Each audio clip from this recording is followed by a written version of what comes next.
Well, hi everybody again, and welcome to another edition of Coffee with Craig. I'm Craig Hamilton Parker. I'm a psychic medium. That means a psychic is like somebody that sees, um, has clairvoyance and can, for example, make predictions. So a psychic medium. I'm also a medium, which means I communicate with the spirit world as well. And with those gifts in mind, and others joining us who also might have some of those powers too, as well as astrologers and so forth, we have a look at the world today and see if we can give some spiritual assessment of some of the things that are going on in the world around us. And I think it's confusing for everybody at the moment, the way the world is going. So we'll be doing a few insights, possibly a few predictions that could go any direction today, because I'll be taking your questions, because this is a live show with a fault immediately as I lose my camera. It's a live show full of all sorts of wrinkles. So welcome to Coffee with Craig.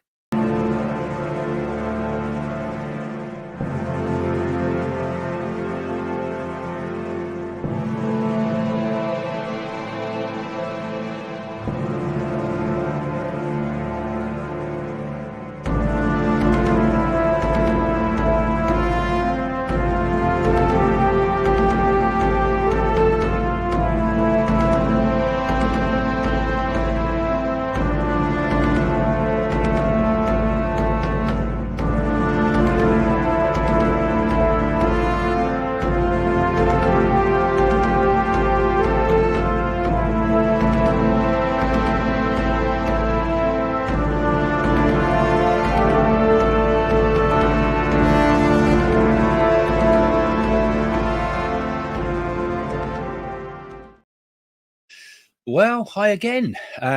Welcome to the show. Don't forget, again, if you're here, give us a thumbs up, please. If you enjoy the show, it always helps that dreaded algorithm. And if you're here for the first time, don't forget to subscribe if you enjoy what we do here today.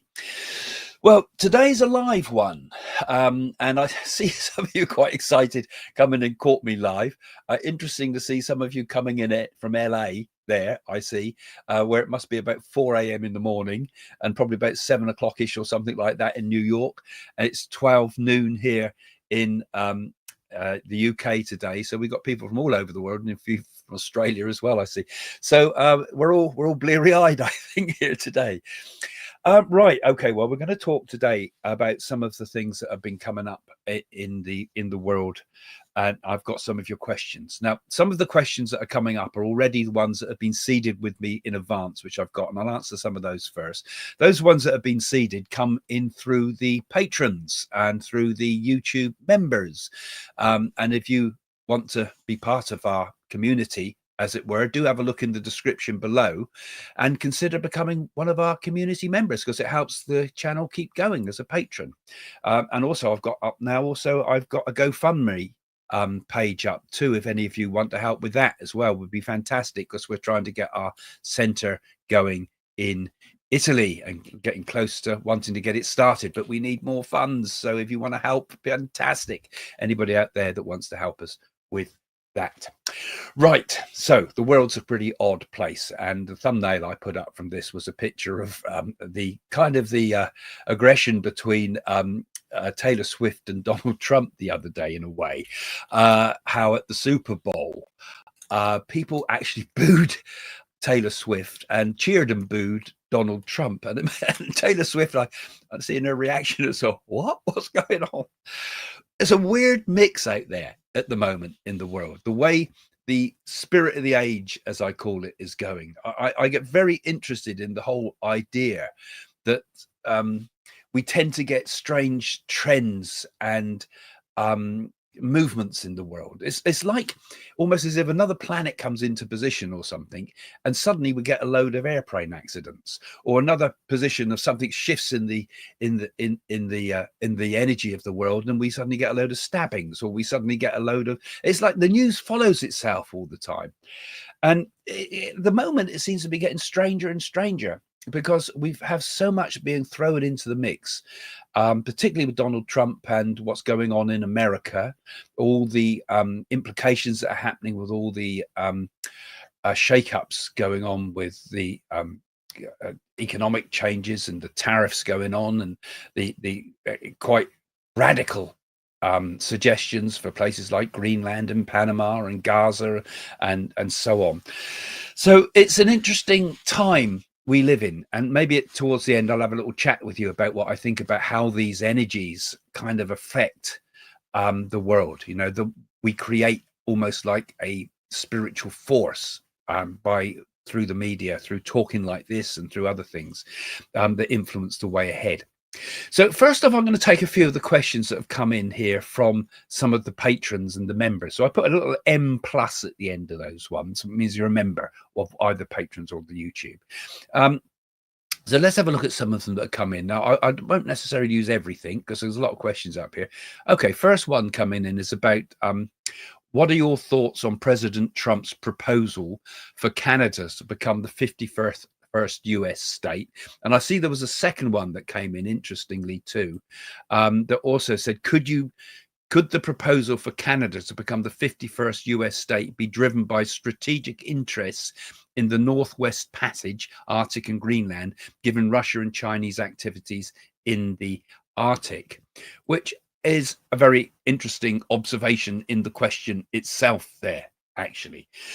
Because my thought, when all this happened, of course, it seems preposterous, the idea that Canada suddenly becomes the 51st state. Surely we want Britain to be the 51st state of America if anybody's going to become another state of America, which I feel will happen one day, actually, because I think I think although at the moment I don't see this as being something that is going to happen, in the much longer term, way after Trump's presidency and the following presidencies after that, I do, and I have spoken about this, I do feel that there is a coming together of many of what were part of the British Empire type of British speaking peoples of the world.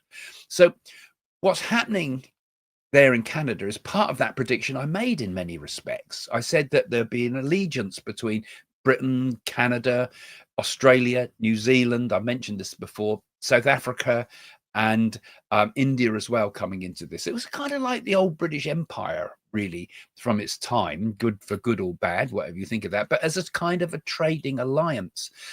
And I thought this was interesting when Trump proposed this idea, I think, really to rattle everybody and get everybody thinking about outside of the box and not just in simple tweaking trade deals, but something very radical that he thought could appeal very easily to the Canadian people's mindset. And I think generally I would say, I'm interested in what you think, people from Canada. I just think you would find that critical of Canada. I wouldn't have thought most Canadians would like that idea. But could it be opening the door for something to be bigger deals done on trade, to say, look, we're not just, let's just be two countries, let's work together? Because the world's going to need to work together on certain resources. Because very interesting about the Northwest Passage comment there, because that was one of the first thoughts that went through my mind. What's happening in the very north of the world, which has been completely ignored all around the North Pole, because who wants to think about that usually, is some major changes happening there. If it opens up and you can move shipping across, and there's huge oil resources and God knows what up there, because we haven't even mined any of that or looked at that, or if we could even start to grow stuff if the ice moves away, those are going to become very important bits of real estate, which is something that Trump is very, very interested in, of course. So that's where I think he is thinking. He's thinking partly with the Northwest Passage idea, partly with who has control there, because you've got very strong Russian influence there.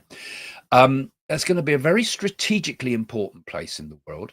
And Canada, and if you is one more source of energy, oil, many resources, including particularly, again, the rare earth metals, which I said in my predictions at the beginning of the year is going to be the big question through 2025. At a time when nobody was talking about these things, I said that's where I see the problem, because if we get a trade war with China, the first thing China's going to do is cut off to a trade war back. And the ace card that nobody thinks about that they've got is all these rare earth metals, and there's talk about it big time out there. So interesting, because the trade war that's going on is a trade war ultimately with China. He's got to break China's dominance, and Canada is one of the pawns in the game. So I don't see Canada becoming a 51st state of the USA, although they say never. But I do feel that there will be a stronger alliance that will come out of this. This is the shake-up. This is how Trump does things. He shakes everything up, and while all the mud's in the air, as it were, then he does a deal, and then it all settles and it all becomes clear, because people can make good deals in chaos. It's often the way, and certainly in his mindset of the way he works. So that's one thought there. Thanks for that question. That was really good. Also, another one, what's the implications for Iran with Trump's return to power? Now, I'll talk a bit more about the Middle East as we go on, because there's a lot happening there, and I'm very interested what's going on there at the moment. Basically, but let's talk about the Middle East. Let's talk about some of the things I've been seeing for this. Now, I don't get it all right, remember that, but I sometimes get insights, and they have kind of been coming a bit true, some of the things I've been saying, particularly around what's happened in the Middle East and Gaza, because I said they're going to demolish Gaza, I said. So they have demolished it, obviously by bombs, but I saw it being stripped and being rebuilt on, but rebuilt in a different way. If you look at my videos about the Middle East, I was talking about how the people of Gaza are going to be shipped out of Gaza, pushed into, I was saying at the time, Egypt and into Jordan. That's already been talked about. So the big picture that's going on there, remembering that Trump and Netanyahu have had long conversations together away from the media at Mar-a-Lago and places like that, and they've had long conversations, and a 2-minute conversation with world leaders, a long conversation, but when you have a few hours together, you can talk about a lot of plans. And Trump thinks like he's thinking with Canada. He's thinking real estate. That's where he's come from. That's the guy's come from, real estate. You know, we put a real estate man in charge of the world. And he's looking at that with the idea of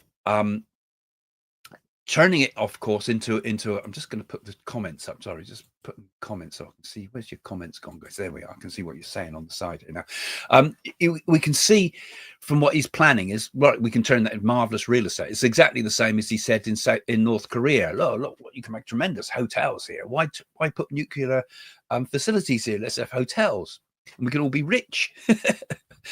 And the thing is, he's got those plans, and they've come into fruition.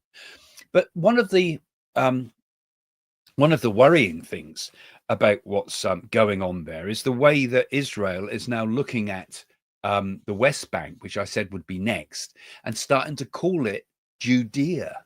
They're not calling it West Bank; they're calling it Judea. It's been being said quite often in what the Israeli press releases are saying. So Judea, part of Israel in the past, the ancient Judea. So it's now being given its older name, which was, of course, the older name when it was the time of the early Jewish civilizations in Israel. So it's pre-Islam, isn't it? So, as I've said, I feel that once the business with the hostages is settled down, it will be full on into phase 2. I don't think all the hostages are going to get out. I said it would collapse. I said that I felt the whole thing would break down. We won't get all the hostages back, unfortunately. I think a lot of them are dead, and they're playing a bluffing game with some of the hostages, even though they've had proof of life with some of them now. So what will happen with Iran? I am convinced that there's going to be a strike from Israel with American support into Iran, and they're going to use the bunker busting bombs to blow up the Iranian nuclear facilities. I don't think that sanctions will work. They didn't work before. They tried it before. Everybody's got to be on board for sanctions, and they take a long time. Trump seems to want to get everything done now, doesn't he? So Judea, I feel, is going to become part of Israel, and that's where we see it going. Israel wants to expand. It wants to get to a certain point where it will own part of Lebanon. It will move across and take Judea. It will push everybody out of Gaza. That's what it wants to be. The Zionist, as it were, I think they call it, agenda, the right-wing agenda in Israel. And in many respects, I mean, I cannot see a two-state solution ever working in Israel. I just can't see it working. It's not gonna work, and that's why we're stuck with, right? Aren't we? What do you think, guys? Have you got any thoughts on that? See some of your comments coming up. Yeah, I'll just put a few of your comments. Yeah, you seem to agree with me with most of this, don't you, guys? Thanks. You know, it's really pretty interesting the way things are going with that. Now, let me just get my message. I've got to take my time a bit with this because I've got to go through these. So that's some of my thoughts with that. I mean, if any more thoughts, we can have another think about that later. But yeah, my thoughts are that this is going to be, there's no settling down. Everybody would like to think that the Middle East is going to settle down now, but perhaps it's the only solution that's possible. I mean, it's kind of bad for the Palestinian people. I mean, they're all going to be pushed out of their countries. And they said, well, you've got plenty of room in Saudi Arabia. Why not build new cities there? And if you were, you know, I look at it and think, if I was a person coming back to my home in northern Gaza and I looked at that great sea of rubble, and I would think to myself, it's going to take 5 years before they can clear the rubble, they say. And then another 5 years they can build a house. And in that time, I'm going to have to be spending 10 years living in a tent, and no guarantees that I would even get a house at the end of it or anything at the end of it. And someone offered me, hey, would you like to come in a new city that we've just built in Saudi Arabia or Egypt or in Jordan?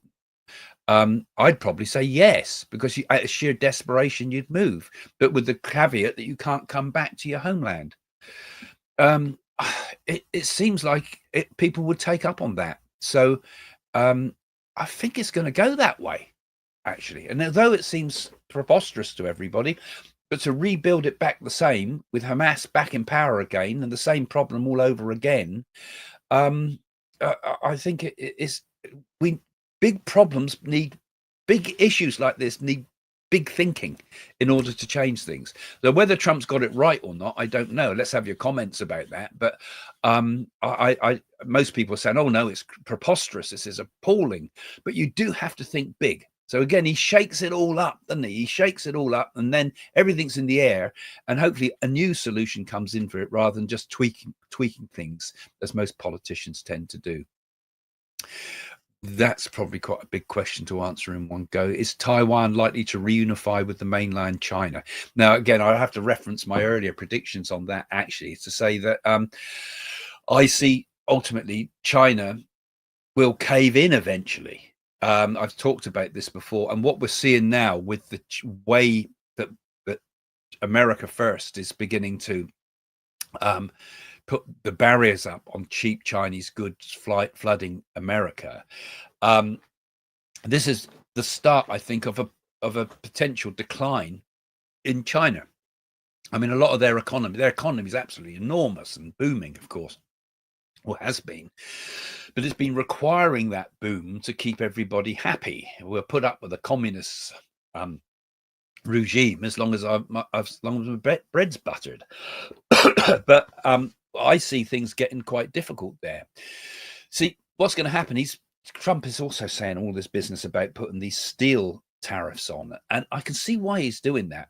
First and foremost, he wants America to have USA to have its own steel industry again. All that the rust belts, we can rebuild those and have our own steel. And from a security point of view, isn't it better that each country has its own steel production? If we had a war, a major war, and Russia's made us think about that again with Ukraine, supposing there was a major war in the world, how would we build our battleships? How would we build our tanks and whatever we would have in a conventional type of war if we didn't have steel? And I think the coronavirus also brought up those sort of issues about dependency on global globalization. When the coronavirus first hit, I thought to myself, oh my God, the first thought that went through my mind was insulin, because my grandson is insulin dependent.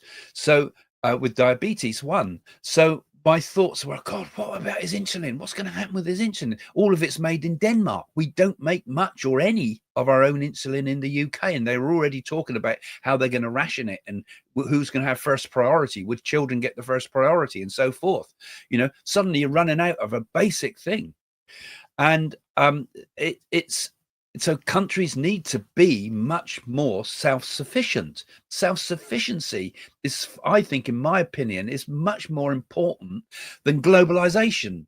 Globalization, I think, is destroying the world because it gives the opportunity for one or two huge companies or one or two countries even to dominate the supplies to everyone else in the world. And you start to get this bullying going on in the world. And I think COVID proved that, you know, we need, for our very survival, to be able to sustain our own economies, to be able to sustain our own medical supplies, to be able to sustain our own power, to be able to sustain our own steel building and so forth. So these things, I think, in the long term are going to be very, very good for the world. And the same problem, I've gone off the question a bit, but the same problem also applies now with Taiwan and China and everything. You know, with big global organizations like China or even America or even Europe, there's always this worry of who's going to dominate it. China's been dominated by a communist organization, a communist party that could become a world dominant power if we let it become that way. China will ultimately break up. Taiwan will not reunify with the mainland. China will break up into multiple countries. So I feel that Taiwan ultimately will not reunify with mainland China in that way. It will become its own it will retain its independence. So a lot of interesting ideas there, I think, with that and the way the world's going. And what do you think? You know, do you think that globalization has been a damaging force within the world? You know, on one level, you think, oh, yes, we can all be friends around the world. The world holds hands and borders break down. There's no nations, there's only the world. You know, one thought of it. That's what globalization, one thought is. But then there's also huge sort of dangerous organization, because you always find in every society, you'll always get one that wants to take it all, whether that be a country or it be a company or it be an AI organization or it be whatever, whether it be a social media setup. The internet, you know, you think that was a free for everybody. Now it's huge companies dominating it from the time when we first started on there. Very, very worrying, I think, the way those things go. So another one coming up here. Let's this is one for the UK, really. Do you foresee the Reform Party entering government in the future? This is here in the UK. We have this organisation, this new party called Reform, that's starting to dominate the public opinion, certainly, as people's voting intentions talk about wanting to vote for Reform. And another one that's come in here with it similar. What are the prospects for the Reform Party in the upcoming elections? Do their policies address housing developments on greenbelt land and crime? Is change possible before the next general election? Now, I'll give you my thoughts on that for what they're worth. I think Reform is becoming the dominant force in the UK, because they're taking people from all sides, you know, both the Labour and the Conservatives, the left and the right, and all people are saying, we want a leader. And the best we can get is Nigel Farage, people are saying, because at least he seems to be a bit like Trump. I think people around the world, and I said this in my earlier predictions at the beginning of the year, people around the world are saying, we want our own Trump. People in Sweden are saying, we want our own version of Trump. Germany, we want our own version. All the countries of the world are saying, we have leaders who just fluff and tell us a load of lies and say they're going to do one thing and do another. They never listen to what the people have to say. And people are just upset about the way their cultures are changing radically beyond recognition. People are fed up with multiculturalism. I feel people are fed up with LGBTQ stuff and all that sort of thing. People are, generally, I think the normal person is getting worried and fed up to see their culture changing so much and cities changing beyond recognition. If you go to London now, you go to Birmingham now, you go to those sort of big cities, Manchester, cities that dominated the British culture for so long, they're unrecognizable to us. And we're seeing the rise of crime, the rise of knife crime. We're seeing people being shot in schools. We're seeing unheard of things from the past. And people are saying, we need leaders that can change all this, help us to change it. And all they do is feather their own nests. So all they do is give you a load of hot air and evade questions when it's anything important, and just tax you to the hilt and take more and more money off you, as we all see the gradual slide and decline of particularly Britain and Europe. It's all falling away and we're fed up with it. So people are saying, we want somebody new, we want someone different. So I think reform is coming in first and foremost. I mean, Farage to me is like a great protest person. He's like Jeremy Corbyn was for the left. Jeremy Corbyn was a great speaker in terms of, holding banners and shouting to the world. Farage is like that too. But is he a leader? Is he a prime minister? In the UK, I think people are going to tend to want to vote for reform because he appears to have that. Whether they have the policies for housing and the rest that question asked about, very debatable at the moment. And yet on the Tory side with Badenoch, nobody's driven by that. Is anybody inspired by that to want to sort of think, yes, there's the answer?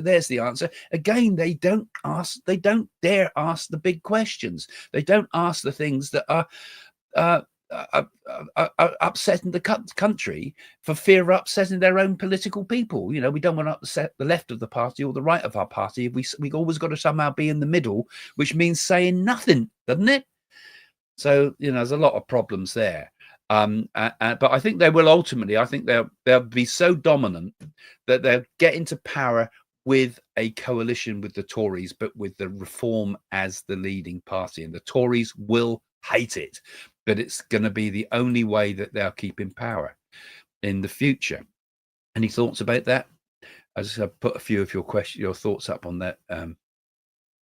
Not everybody is convinced by him a lot. There's a lot of things that are not quite right about him in terms of his way he presents them. It's all about Farage, isn't it? Any more comments on that? There's another interesting one. I wouldn't use caps though. British Empire looted and plundered so many nations. So why should karma not hit home? What goes round goes around. Well, that's true, and those things do happen. But we shouldn't think like that. When bad karma hits us, we should see it as a need for change and improving ourselves, not be saying, oh, we're terrible people, our nation's an awful place. Because also the British Empire, I feel, did a lot of good too. It brought the Industrial Revolution, it brought democracy around the world, it brought all the major inventions of the beginning, it brought science, didn't it? It brought so much. So you shouldn't just knock it. And I think we got to look for the best of what each nation has. Every person in this world is a mixture of good and bad. Every nation in this world is a mixture of good and bad. Britain got rid of the slave trade. It was that thing. That's another one. Everybody says about Britain, oh, they were the slavers of the world. But they weren't. The British themselves were slaves at the beginning in the Roman Empire. The people that were the white people that were shipped off to Jamaica in the early part that had to go into were just as badly treated as the slaves. In fact, worse, because you do 7 years of servitude in as a servant. There's so many questions around that, but we shouldn't be tearing our countries down. Each nation on earth should look to the best in ourselves. We should look to the best. What's the best thing Britain did? What's the best thing India's done? What's the best thing China does? What's the best things? Look at the best of what we are, and that's what we should aspire to, I feel, rather than this constant self-doubt and self-destruction that goes with many issues like that, saying, you know, you were all terrible people. I mean, I really feel that. Sorry, I'm really on a rant today, guys. Let's just have a look. Let's see if I can see if you've got a couple of your thoughts up. I suppose it is a bit. It's the delay in it is the problem, isn't it? That's very true. Yeah. Yeah. You see, there's lots of things. You see, the problem is people don't study history. If you study history, you'll see that there was terrible things done and tremendous things done as well. And we've got to look to the tremendous things, and the world's got to get its mojo back. Each nation needs to be proud of being the nation you are. Hi, Craig. God bless you. Some spiritual leaders say darkness will be all over the world with a very bad consequence. Do you agree with that, or do you have any comments? Well, it depends what you. It depends what you mean by darkness, doesn't it? Ignorance is darkness, and I think ignorance has dominated the world for a long time. Really, I think many of the social trends that we've been seeing in the world are very much down to a form of ignorance. Really. Which let's see what other questions we got up here, because there's one that someone's put in there, and they put a quote: what spiritual insights can you offer of the origins of LGBTQ, whatever it is, plus I get lost with it, identities? Are they rooted in mental health or something else? You see, there I'd say that is a form of darkness, because I'd say that is a form of ignorance. That is a form of obsessive behavior that's become mainstream. That is, in my opinion, going against common sense.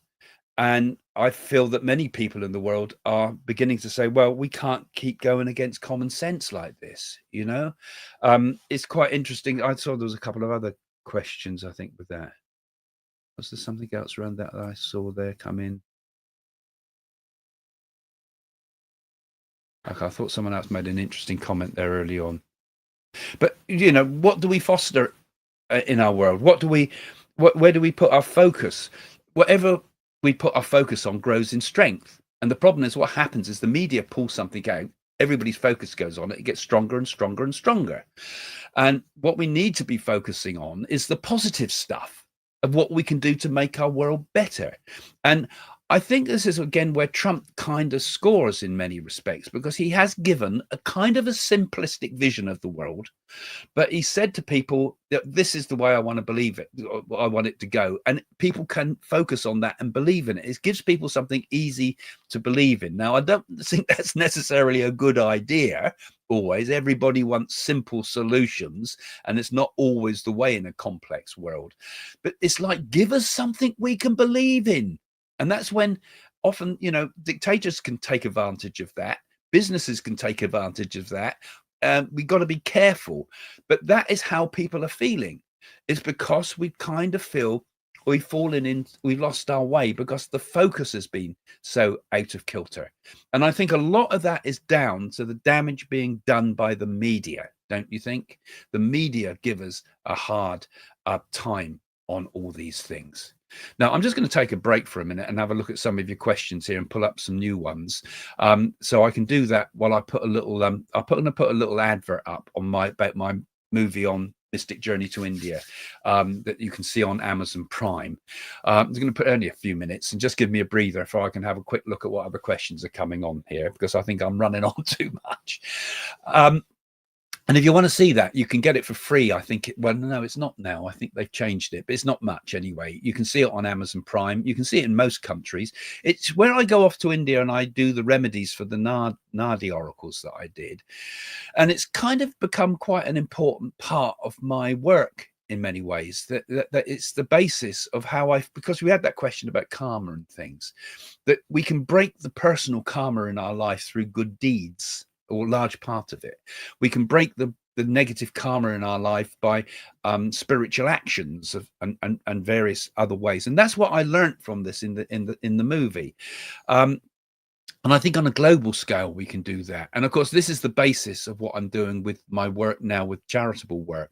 And those of you, like I said, that might get interested in trying to help us with this, I have now got a GoFundMe page, which we're trying to raise the money to get our spiritual center together, where we want to be able to teach these things more and be able to and also to broadcast from there as well, and have a place where people can come and we can go into much more depth with these things. But Mystic Journeys to India was the beginning of that process. So I'm going to put that up for a few minutes and have a look at some of your questions and star a few to put up for in a moment.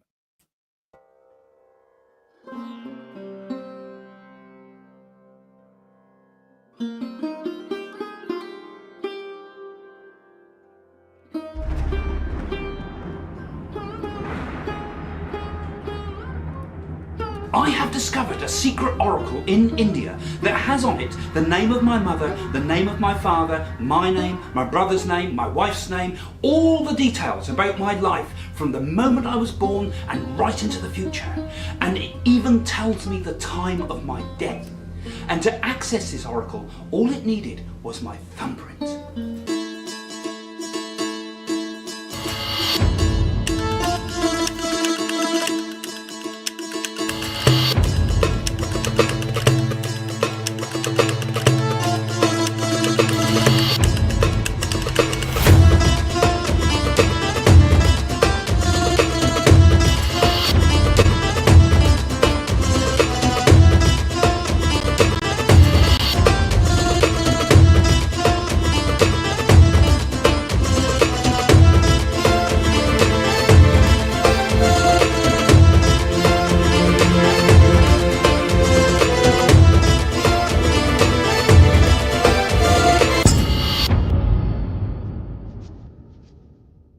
I'm here in India on my first mystic journey. In the UK and USA, Jane and I are known as the most psychic couple on the planet. I really enjoyed the reading with Craig because he hit some real accuracies about my father and our relationship. I've been a psychic medium for years. We have both had a fruitful life and seen many mystical things, but my trip to India has certainly opened even my eyes. As psychics, we have both been invited to do many TV shows about the paranormal, but what I'm about to experience in India is absolutely astonishing. So astonishing that even my wife Jane couldn't get her head round it. I have come to India to visit its temples and to do its rituals and change my fate. Everything the Oracle has told me about my life so far is astonishing. What it has to say is so mind-boggling that I feel compelled to make this crazy journey in order to undertake the magical remedies it prescribes. I want to find out if these NAADI leaves are a myth or the real thing. And if so, maybe I can uncover their secrets and discover if they can help other people too. On this journey, I meet a holy man who sleeps in a raging fire and is claimed will live for hundreds of years. This Siddhi yogi never eats, lives in a cave, and few people ever get to meet him. I am guided by two astrologers that help me clear my karma and explain to me the rituals that I must undertake.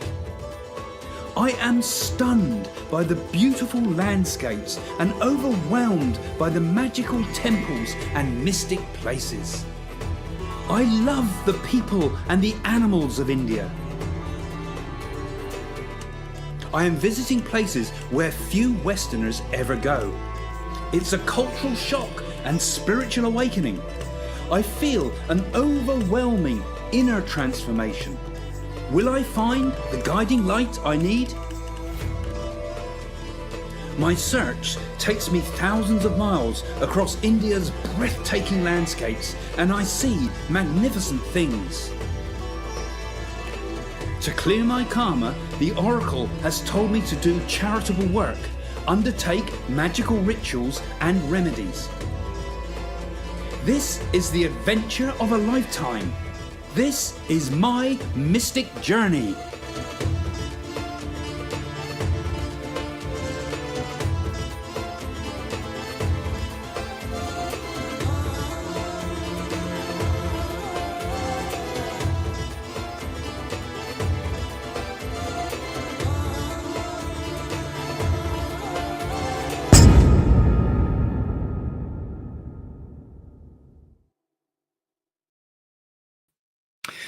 Well, there you go. That was my mystic journey to India, which was tremendously moving experience for me, actually, when I did all that, and really seemed to get to the very depth of what I felt was mystic India, and I think India is going to play a very, very important role in the way ahead with the world. And that some of you were asking about some of that. I noticed in your questions, you're saying, for example, sir, will India surpass China in economy, and if yes, when? And yes, it will. I've spoken about this before, and others have spoken it in the past in India's time as well.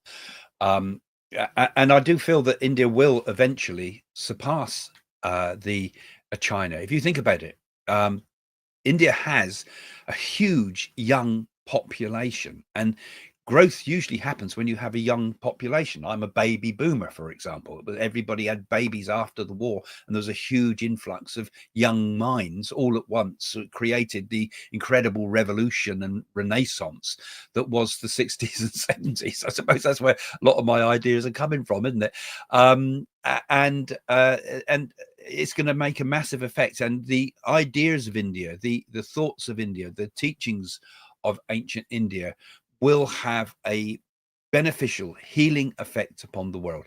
All countries are a mixture of good and bad. India are the same, but I feel that there is something very, very sacred and healing that can come out of India that will be part of the true golden age that will come into this world as we move out of a period of darkness, of Kali Yuga, into a more optimistic time. Also, interestingly, I see someone's also put up here, you must be from, looks like it's a bit of Greek going on at the bottom. What about Santorini? God forbid, I sense and dread that she may become a tragic memory history. Interesting. That was, just looking at it from another point of view. I've said that this year will be a time of major earthquakes, I've said.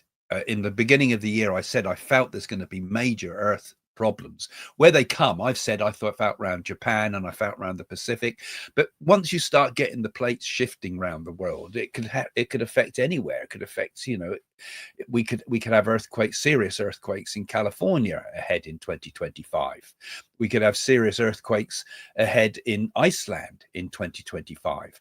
We could have serious earthquakes in Iran again, and all places around the world. 2025 is a time of serious earth movements.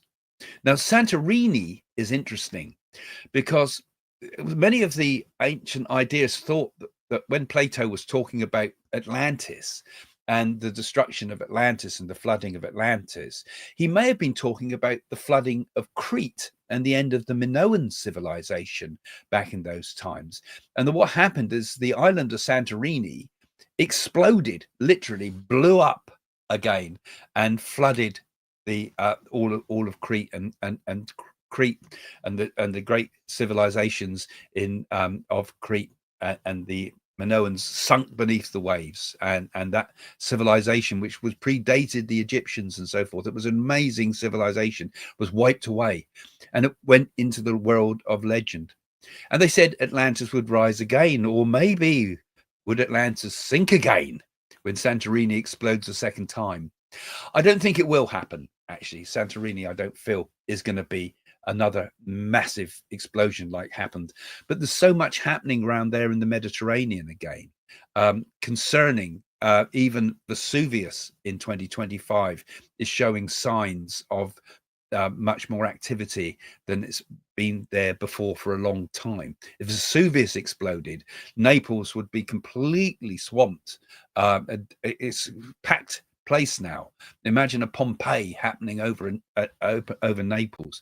So in a way, it's a sobering thought to think that we still live on a planet and we are still victims in many ways of the moods of that planet, and how we take everything so for granted with our world, and things could turn on a sixpence when it comes to major changes with the earth changes. And I mean, maybe that's going to happen in the future. Maybe we're going to get things like that. Other psychics and mediums and seers have talked about those things in the future, but I don't think quite yet. But There are things to perhaps to think about. Now, a few others come up here. What's going on with all these airplane crashes? It's very scary. Yeah, I put up a thing about, I saw the airplane crash, didn't I? If you look at my predictions, the review at the end of this, I said about the airplane crash that seemed to have got it right with the one in Washington. But they came as a glut. And I get a feeling there's more going on with that, because I feel there's been something happening with trying to how can I say, a cyber war going on of some sort in the background still with Russia. They're testing things out on airplanes, and we've had an awful lot of air crashes all coming down at once. Has someone been tampering with the software that controls air traffic control? I think there is, and I don't think they're telling us.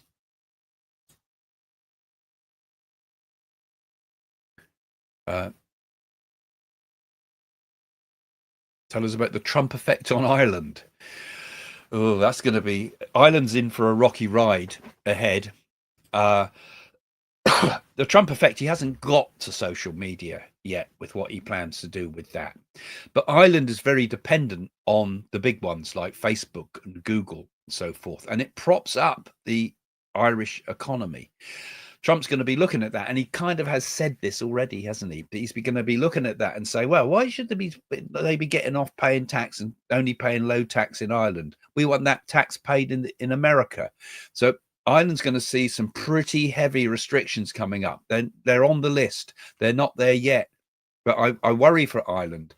And Ireland has a migrant troubles already, with people sleeping all down the streets there, where they flooded out of the UK at one point when they were worried about being deported from the UK. So they all flooded from Northern Ireland into Southern Ireland. So it's already got potential of quite a lot of social unrest in Ireland going to be brewing there. And you take away the jobs, you take away the money, you give it an economic hit, and Ireland could have a lot of problems ahead, I'm afraid. So sorry to say, I feel that's it's not looking good for Ireland. Oh, there we go. Another new member. Thanks for becoming a member. That's kind of you, joining up. Have a look in the description below, guys, if you want to become a member of the YouTube site, or you want to become a member as a patron. On the Patreon, I tend to sort of chat with people. We do we've like become a bit of a forum type of media type thing. On the YouTube one, I try to put up new extras of YouTubes on that one. So you can join one or both. Okay, let's have another quick look at some more.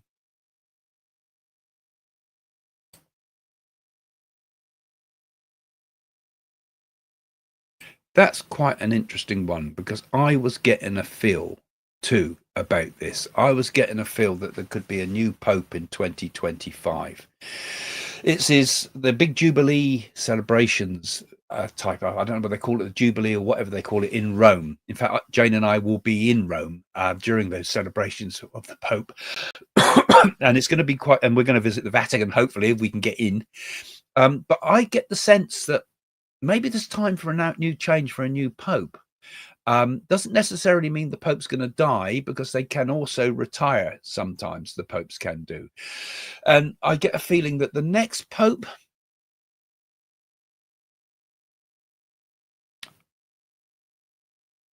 I'm just thinking, it's just getting, you know what? German. I feel German speaking pope will be the next one. That's what I'm sensing. There we go. So I'm making this prediction in 2025. The next pope, following the one we have at the moment, will be German speaking. Okay, there's a prediction for the future. All right, I feel I need to stop now. There's loads and loads of questions here, and it's a great shame, because I'd love to, we'd have to be here all day to go through this lot, wouldn't we? But it's nice that you all join me like this, and we can have these chats online. Where have you gone? Where's your comments? So just see what the last things people are saying here. Come off the start, onto the live, right? So you can highlight some of them. Oh, so someone else is saying that you think the same thing, and you think an Austrian pope. German speaking, I saw. Hello from China. Oh, yeah. I get a lot of people coming for readings from China. I've got quite a fan base over there, believe it or not. And it's quite interesting. It's such an amazing thing being able to do these. Hello from Tokyo. Where have it gone? There. Hello from Tokyo as well. I know a number of the I've spoken on some of the Japanese channels as well. It's there we go. Hello from Bermuda. It seems a good time of day. This actually, we got everybody. Hello from Australia. Yeah, it's interesting how, you know, I moaned about globalization earlier on, but also it's nice the world can also become a smaller place. And one of the things I think that Borneo, is that true? Yeah. Wow. Hi guys. It's nice everywhere. It's nice in some ways that we can also connect though, isn't it? Because when the world gets together as well in a good way, the world becomes a smaller place. And you know, I see all these guys coming in from all over. Portugal, they're coming in, and I see for Iran. Hello from Iran. You see, we can all come together, and isn't that a good thing where we can sometimes share common ideas? Texas coming in there, I see. We can share common ideas. And you know what? When you do readings for people, I do, like I say, I do readings for people. I'm not plugging them because I'm full up. You can't book any with me at the moment. But when I do readings for people from America, from Iran, I had people from China, I've had people from Japan, I've had people from India. And I say to Jane, oh, I've just been talking to someone from Texas, and then I'm talking to, and you think, and they all have the same problems and worries. And it's the same if you look at history. Everybody's had the same problems and worries when you look at the sacrifices they made on the Roman temples or the Egyptian temples, and the notes they put to the gods, or the notes that people are putting in the wall on the Wailing Wall. All around the world, it's the same worries. Everybody has the same worries. We're all basically human beings, aren't we? We all have the same concerns. We all concern and worry about what's going to happen to us when we die, what happens after death. We all worry about what's going to happen to our children. We all worry about what's going to happen to our health. We all have the same issues in life. And I think it's important, isn't it, to think that we're all in the same boat together, really.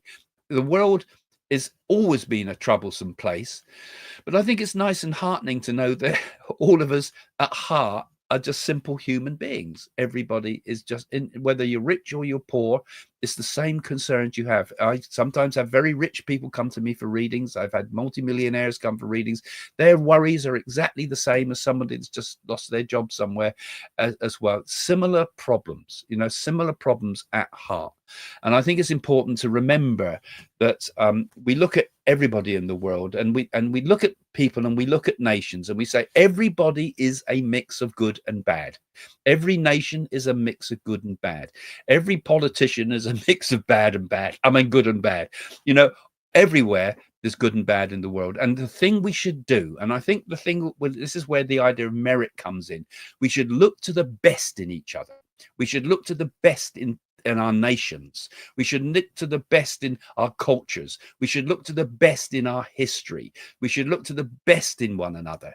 And if we do that, and we should look to the best in ourselves too, you know, and when we see good stuff like that, we should mimic it. We should try to be like that. And when we see bad in others and we see bad in ourselves, we should try to just not give it the energy, let it fall away. And in that way, we progress. And in that way, I think we become much happier beings, much more optimistic when we reinforce the good in ourselves, when we reinforce the good in our memories, when we reinforce in our nations, we reinforce the good in our history. And we look to that. And that way, when we look to that kind of bright side, we become brighter people. We become happier in ourselves. We become happier as nations, and we become happier as a world at large, surely.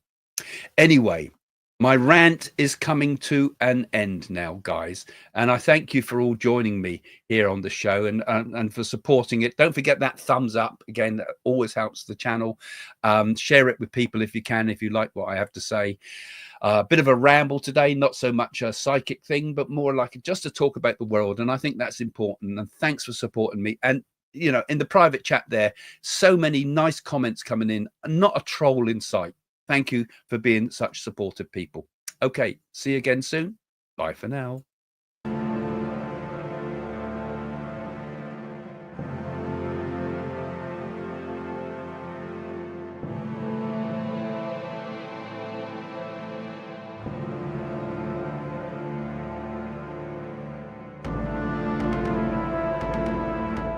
if you look back at my earlier predictions, and in particular the predictions I made on the newspaper, the Sun's website, I did actually say on there, the actual words were, there will be a flu epidemic linked to bioterrorism.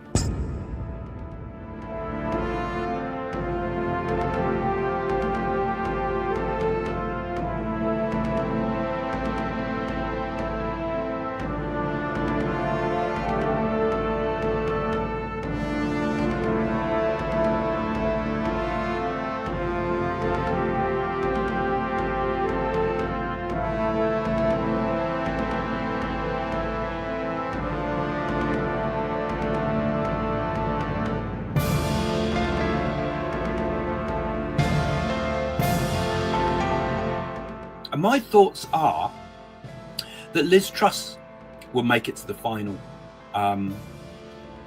be the next PM. I think she will actually have a final battle between her and Rishi Sunak. We've not seen the full end of Boris Johnson either, I tell you. But Rishi Sunak actually will eventually, I feel, be the next leader of the Conservatives. So I think there's going to be a few conflicts that Britain's going to be drawn into, including I think Russia is going to take some moves against Ukraine. I think she will make it past her platinum jubilee, which comes up this year. But I think after that, we'll see a sudden and quick deterioration in the Queen's health. And I think we might lose the Queen towards the end of 2022. There's going to be a huge backlash from over the Netflix programs and screening, because I feel it comes out at a bad time. Charles will come to become King Charles, but his reign, I feel, will be short. I said that Prince Charles would be hit by an egg. And of course, there it is, all in the press today. Marvellous person she is. She does something extraordinary that could even put her life a little bit at risk with the way she did this. Okay. Is there something also there that's not been spoken about fully? Did they also discover something with Kate that wasn't quite right? A huge swarm of people knocking the doors of Europe and America. And I feel that Ukraine conflict is going to be a kind of a grinding conflict that goes on and on.